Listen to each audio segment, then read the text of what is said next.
don't have to be afraid.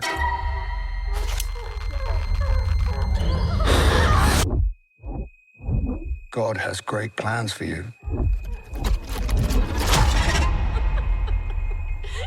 This child is his way.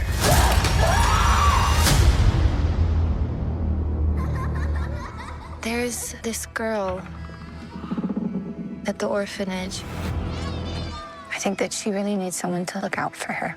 Carlita suffers from a touch of madness. You must be very careful, Margaret. Bad things will start to happen around her. Evil things. It's all for you. No, don't.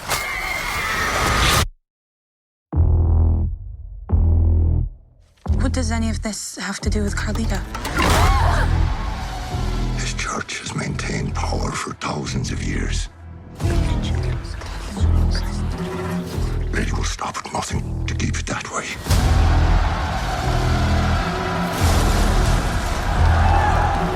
How you control people who no longer believe. You create something to fear. I believe the girl is to be the mother. Mother of what? It's the mark of the devil.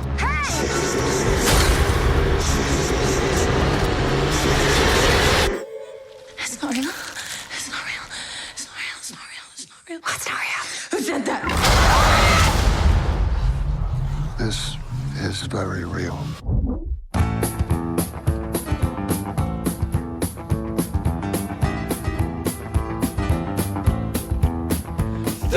Films I'm finally seeing. One a day, all June long. And then after, if you're asking, yes, I'll be podcasting. 'Cause movie month's back, and I'll be the man, to watch and podcast all month long. Yeah, movie month's back. 30 straight days again. And I hope each day you come along. Please come along, don't just stay here for this song. 'Cause it's movie month time, this is the movie month. Ooh, ooh, ooh, honey, it's movie month time, yeah, this is the movie month. Ooh, ooh, ooh, honey, it's movie month time, yeah, this is the movie month. Ooh, ooh, ooh, please listen to me as I talk movies. Woe to you, O earth and sea, for the devil sends the beast with wrath, because he knows the time is short. Let him who hath understanding reckon the number of the beast, for it is a human number. Its number is 666. Oh God. I left alone. My mind was blank. I needed time to think, to get the memories from my mind. Oh yeah, I'm singing. What did I see? Can I believe? You're sticking around for me to sing. That what I saw that night was real and not just fantasy. Well, some of you are probably. Just what I saw. And if you know the words, sing along.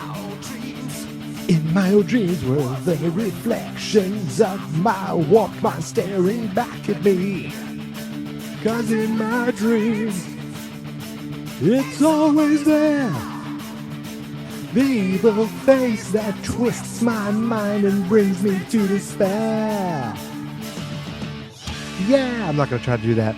Yeah, I'm still singing, and you're still dealing with it. Yep, because I need to get to the chorus. I just need to get to the chorus. It just fits. He's still screaming. Here we go. Night was black, was no use holding back, 'cause I just had to see, was someone watching me? In the mist, dark figures move and twist. Was all this for real or just some kind of hell? Here we go. 666, the number of the beast. Get it? Hell and fire was born to be released. Happy Saturday, everybody. It's Saturday, June 22nd. And that means that for the 22nd day in a row, I watched a movie I've never seen before, and I'm here podcasting it to you, the people of Earth. Welcome to day 22 of Movie Month. And oh, baby, baby, baby. This movie that I watched today, originally, my song was going to be dun, dun, dun, dun, dun, dun, dun, dun, dun, devil inside, devil inside. But I realized I used that joke in the description of the Late Night with the Devil show notes for that episode.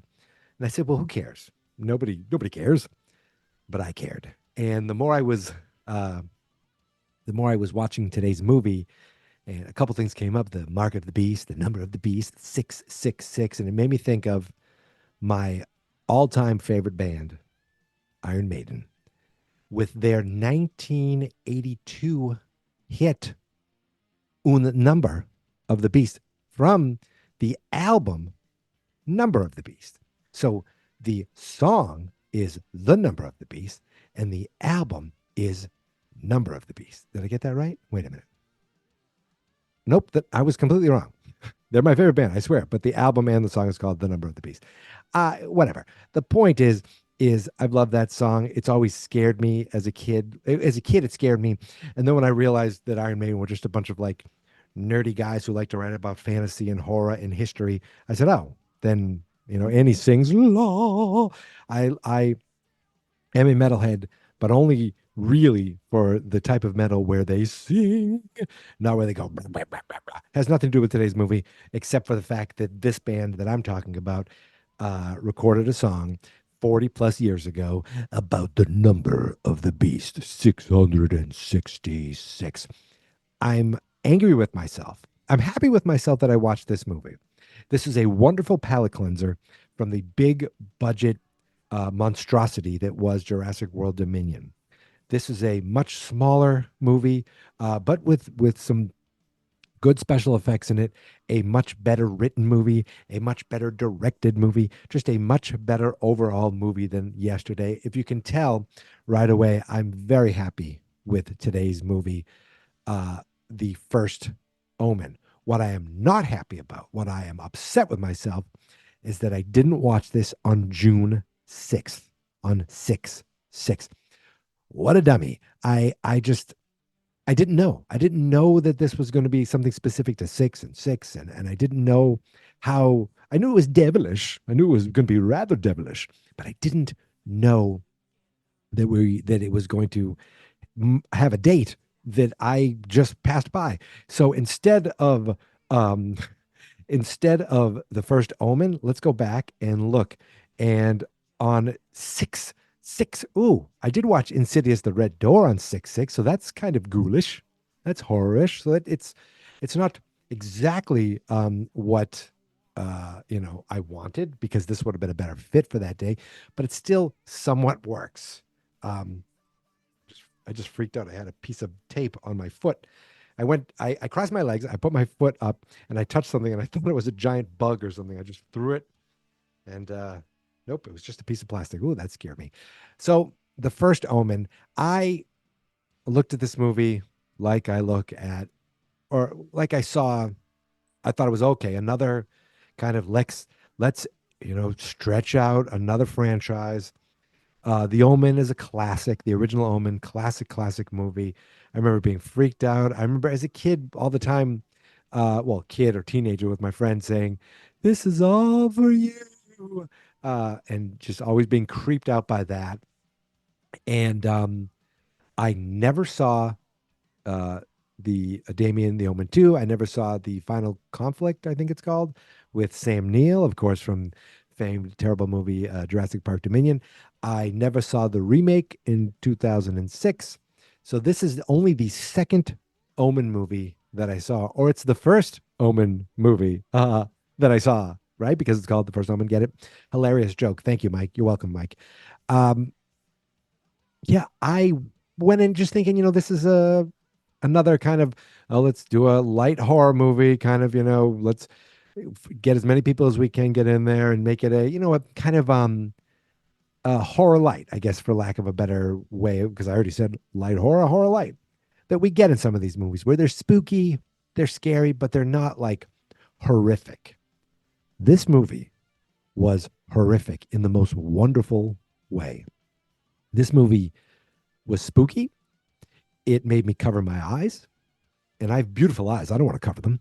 It made me like freak out, even when I think I when I said, "Oh, I think this is what's gonna happen." I was more like, I hope this is what's going to happen. I hope they're going to do this. And I was getting almost like, oh, I'd be disappointed if they don't do this.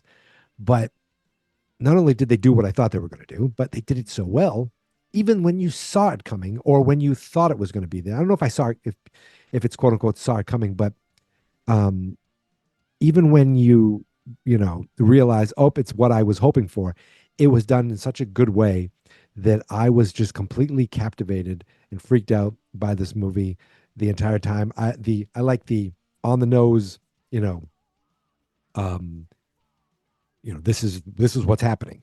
There's an evil part of the church, and there's a part of the church that really is afraid of losing the world.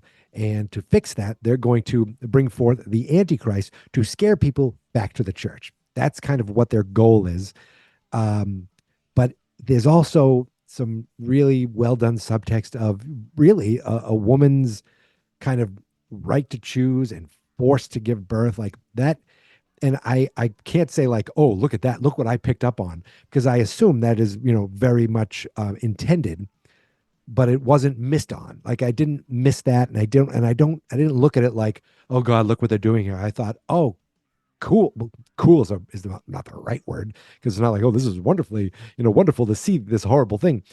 But I was like, thumbs up. I was just kind of like, oh, I see that, and that's smart. I thought it was smart and well done. I just, again, thought this was going to be another, here's a movie, here you go, another horror movie. But this was a definitely hard R, very little swearing, no, a little bit of nudity, right? But a lot of like horrific, not horrific, well, some horrific, graphic, just a lot to it that was very unsettling. And I think that's the point. Well, it's definitely the point. And at one point I'm going, why am I covering my eyes? If I'm going to see this, I'm meant to see this. Like I'm looking away towards the end with the baby, or spoiler alert. This movie came out in theaters in April. It did okay in the movie theaters, got really good reviews in as far as Rotten Tomatoes, like really high score with the critics, critically acclaimed. And it's on Hulu. I watched it on Hulu. So if you haven't seen it yet, go watch it on Hulu. I recommend it. I recommend it tremendously. So I know very little about the creators of this movie. So it was written by three people: Tim Smith, Acacia, I'm not sure if I'm pronouncing it right, Stevenson, and Keith Thomas. And Acacia Stevenson is the director. And she was a photojournalist. I was looking all this up. She's a photojournalist for the LA Times at some point. Then she went into directing. So as a photojournalist, I assume you already have an eye for visuals. Never mind just being a director. You have an eye for visuals and an eye for seeing things in the camera and kind of framing them, not just as not just the visual aspect of it, but how things fit in the camera. I don't know if I'm saying it right, but I'm saying that is an asset, I think, to a visual, any visual medium, having that kind of experience and that kind of background, I think. And I just was, I was just so impressed with this entire movie. And this is the first feature film. She's done the television and Netflix series, but first feature, and it's like, oh, is this going to be, because a first feature and you're given a prequel to a long running franchise that hasn't had a movie since 2006.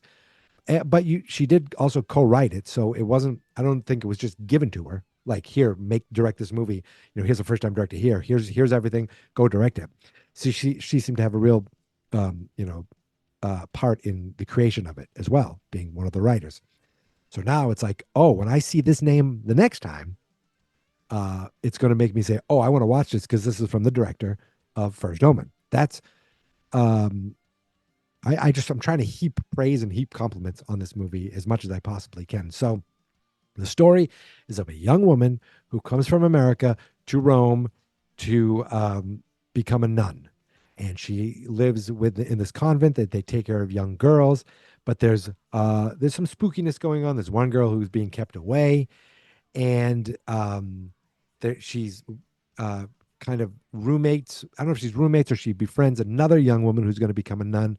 But this young woman kind of, wants to live a little. She's like, hey, I'm going to be giving myself over to God. Let's go live a little. So she takes this woman out, this young, I don't know, Nell Tiger Free, that's her name. She plays the main character of Margaret, and friggin' great. Like, so well done. I've seen her on Game of Thrones. She was like a kid in Game of Thrones, but I have seen her before. I just don't remember it. So she goes out. They meet a couple Italian stallions, and they have fun that night. But she wakes up and she's like, oh, like she's all like doesn't really remember what happened, and there isn't much discussed. She's like, oh, don't worry. The girl's like, don't worry. You didn't do anything bad. Well. We'll get there. So she kind of, what the hell happens? So she just keeps going about her day, but she befriends a young girl who's alienated, who's, um, put in her own room, who's been watched. This girl has these weird drawings. I mean, I don't want to explain the whole plot because if you watched it, you watched it. But there's also this other nun who is a little disturbed. She does this is all for you. Now, she never says the name. I love that she never said the name because the intent of the movie is to make you think that this girl who's alienated, this girl who's kept away in her own room, this girl is the future mother of the Antichrist. We meet a priest named Father Brennan who's like, sister, I must talk to you. There's something going on at this convent, and I don't trust it. There's the good church about people like us who care. Then there's the other church who he explains. He kind of gives the story of they're going about their business to try to bring people back by bringing the Antichrist to have someone to be scared of to bring people back to the church. Long-winded way to try to get attendance up, I guess. But I didn't realize Father Brennan is also a character from the original Omen. Part of me thought I should watch the original Omen again first to pick up all the little things. And then the other part of me said, oh, that's another 2 hours. No, thanks. I'll just try to remember what I try to remember. So she's like, what are you talking about? No, I can't think about that. But then she starts to kind of just see things. And then she finds these files eventually, and it shows that there were all these girls, all these babies were born, and they were trying to get a boy, right? Were they trying to get a boy this time? But all they could get were girls. So they said, okay, this girl needs to be the mother of the Antichrist, I guess. I think I got that right. Or they were just trying to get girls to be the mother of the Antichrist, I guess. So they finally realized one girl did survive. And we see the 666 in her mouth.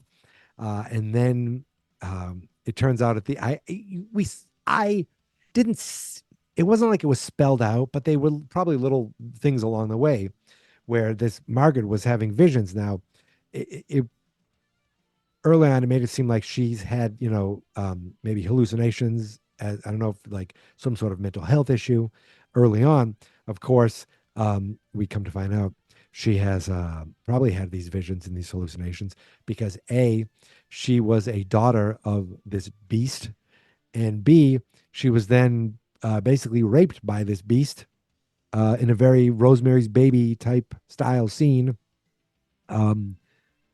So we find out she has the 666 on her head too. There were two girls that survived.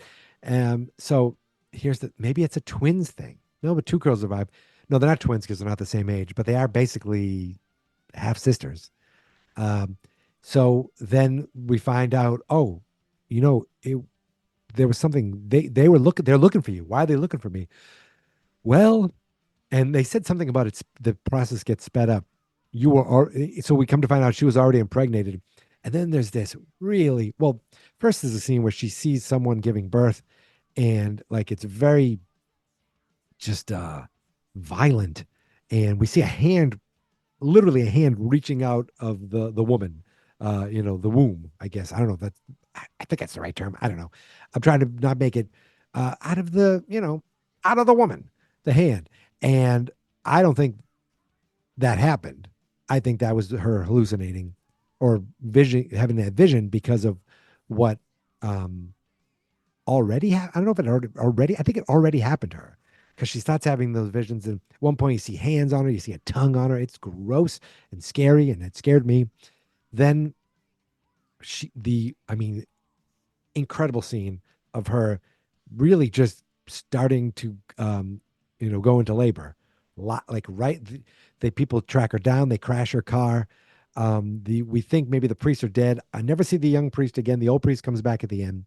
Obviously he has to because he's looking over the baby, the other one of the babies.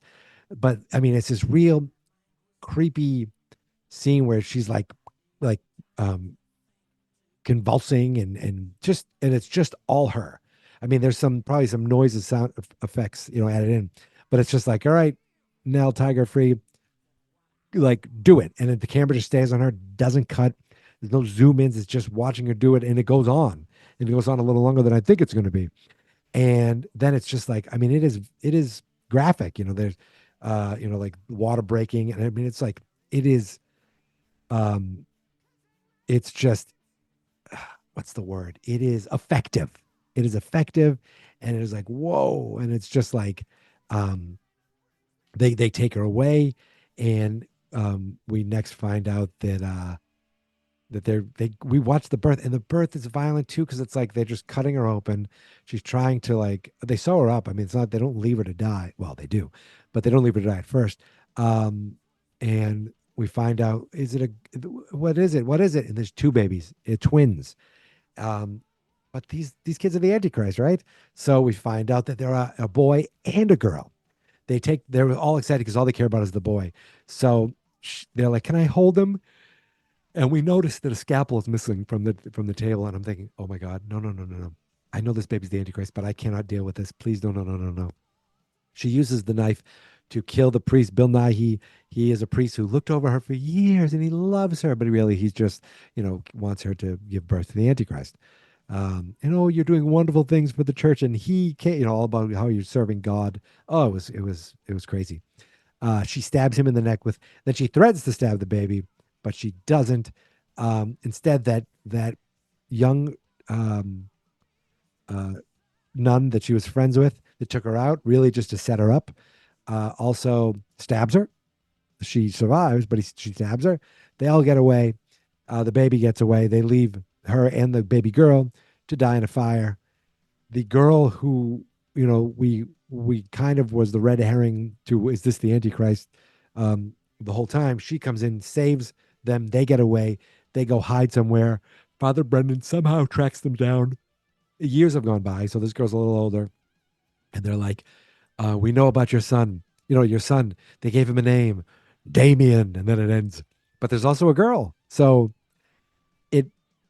it's given us two pathways. We know where Damien goes because we see the Omen movies, but now there's this girl. What goes on with that? That kind of leads it to it could be its own thing. It could be another sequel. I don't know what you would call it. The second first Omen, the other Omen, Omen 2, TOO. But we of course we know now that Damien is off with Gregory Peck, and we know that because they show a photo of him. This is the U.S. ambassador. They're gonna have a tragic, tragedy. This is what you need to do. This is where they swap the babies out. I mean, it was well done, kind of connecting to the original, but also, well, the original told them this happened, this happened, this happened, but actually, it was the mother is alive, and it wasn't a jackal. It's I don't know. I think they changed that. I think I read that in the original they said the mother was a jackal, and this time the dad was the jackal.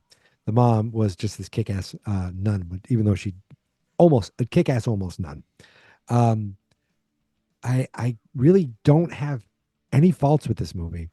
It was unsettling in the best ways. It was it had a a modern message, but also was just, if you just looked at it on the surface, it was just a good, well acted, well directed horror movie. And I'm just pleased as punch. Oh, and there was a kind of a rough scene where the guy who was with her on the dance floor, I guess that whole thing was set up, right? Because she's like, oh, they meet, they talk, but then we see him. We get like, what we find out is she wakes up the next day and is like, oh, what a wild night. But we find out that, that she was drugged, she was taken to be kind of raped by this jackal, this beast, and he was there in the room, but he seemed really upset by it. Now, later, but before we find that out, we see she runs into him. She's like, oh, hi. She goes to say hello to him. And he's like, no, I can't. You got to stay away. And I thought maybe he didn't realize that she was a nun. And he's like, oh, who are you? Oh, you're the girl from the other night. But then he looks at her and he mouths really quick, look for the mark. And then boom, gets hit by a car. That was probably one of another graphic scene, because he's pinned up against the wall and she's like, let me get you out of there. And she pulls him away. And then you hear someone scream and you realize she's only holding the upper half of him. The other half, he's cut in half. He's half the man he used to be. It was graphic. It was effective. He's dead. But you could see he had some remorse because of what he did to her. And then we find out later he was part of kind of the whole scheme, because he was there in the room. So that's what made me think, oh, he's part of it. That rapscallion. I think that's it. I loved this. Let's just be honest. I loved this. So if they make another one, I'm watching. And in the meantime, I will be paying attention to the actors, to the main actress, Nell Tiger Free, and the director, Akasha Stevenson.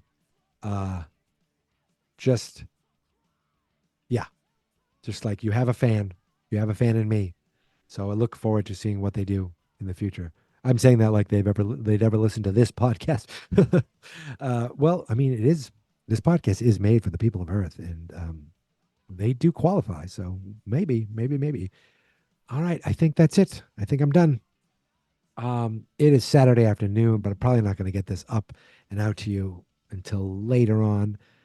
But that's okay. That's okay. You guys are very patient, and I appreciate it. Listen, you can find me on Twitter, Instagram, Threads, Blue Sky, and Mastodon.social at Geek Mentality. The Facebook page is Fans Not Experts. So the YouTube channel is Fans Not Experts, and the website is fansnotexperts.com. It's weird, like the YouTube numbers for the Equalizer have gone bonkers compared to anything else, like 10 times what other, even more than 10 times what the other shows get.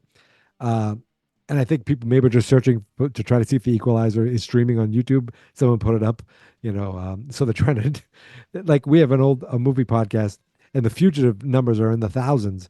And I think it's because people are searching for the full Fugitive movie, and we pop up. But hey, whatever gets you there. So if you happen to find this channel through that, thank you. And please subscribe. That's it. I'm done. I'm going to go in a little while to pick up my dog from daycare. Then we're getting pizza. And then we're chilling like a villain. It's raining out, so there's not much else to do. But thank you for listening. Thank you for subscribing. This movie was awesome. I hope you watched it. Otherwise, I spoiled it. And even if you don't care, go watch it again, or go watch it anyway. I will talk to you tomorrow. But until then, thank you for listening. Thank you for subscribing. And here is my theme song. This is my podcast, I made it. Geek Mentality's what I named it. And I think you should listen and subscribe, 'cause I'm kinda funny and awesome. I think that I'm worth your time, and I'm kinda handsome. My mom says, please listen and Please subscribe. At least listen to this episode. I'm not experts.